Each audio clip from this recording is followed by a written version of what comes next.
If you're using a mouse and keyboard all day, you might have some pain in your wrist and your hands. What we don't want to see is too much flexion or too much extension when you're using them. Try using a gel pad under the keyboard and mouse to keep your wrists in neutral position. If you still feel soreness, here are a couple stretches you can do on your own to relieve some of that pressure.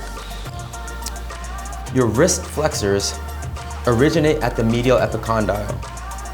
They go up into the hand.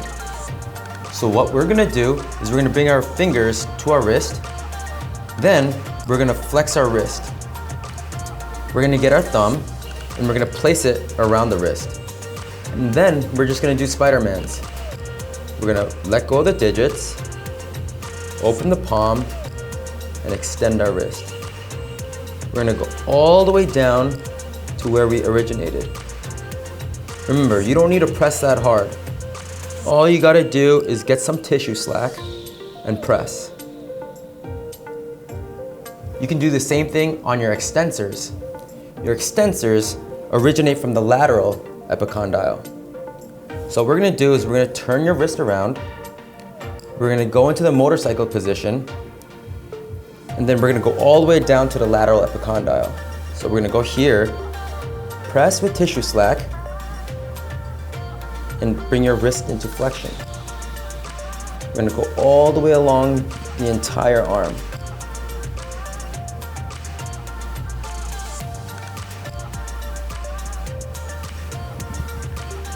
Here are a couple other exercises that you can do to release some of the pressure off of your wrist.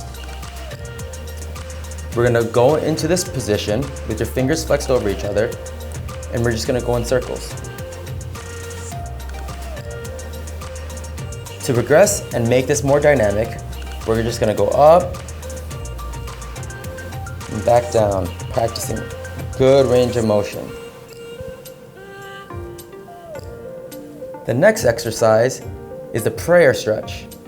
What we're gonna do is we're gonna bring our palms together, really press into them. If you have pain here, you might have carpal tunnel. We're gonna do the reverse prayer stretch. We're gonna get the back side of our wrists. Again, if you have pain here, you might have carpal tunnel. The next exercise is the wave. We're gonna interlock our fingers and we're gonna go side to side. We're gonna lift up our elbows, flex our wrist, flex the other wrist, and then lift up the elbow.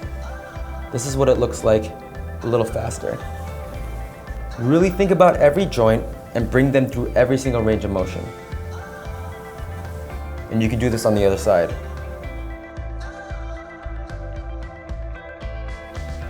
Lastly, we're gonna ulnar and radial deviate our wrists. What we're gonna do is we're gonna go to the pinky side and deviate into that direction. Next, we're gonna go into the thumb.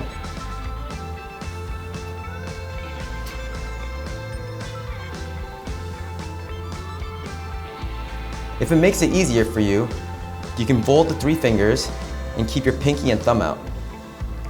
If you align your pinky and your thumb, it might be easier to see if your wrists are straight.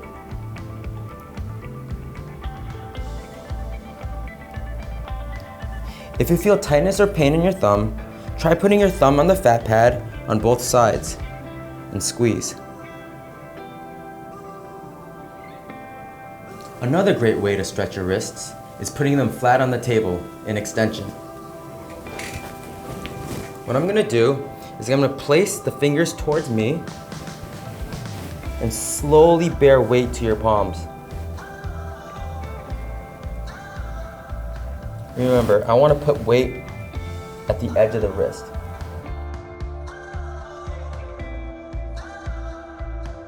Breathe.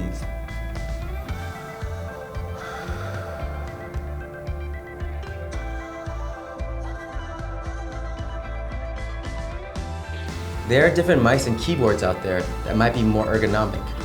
For example, the keyboard might be split in half so your wrists aren't kinked. There are mice out there that use a ball instead of a trackpad so you're not using your wrists as much. Your fingers, hands, and wrists are important for everyday life. It's important to keep them healthy.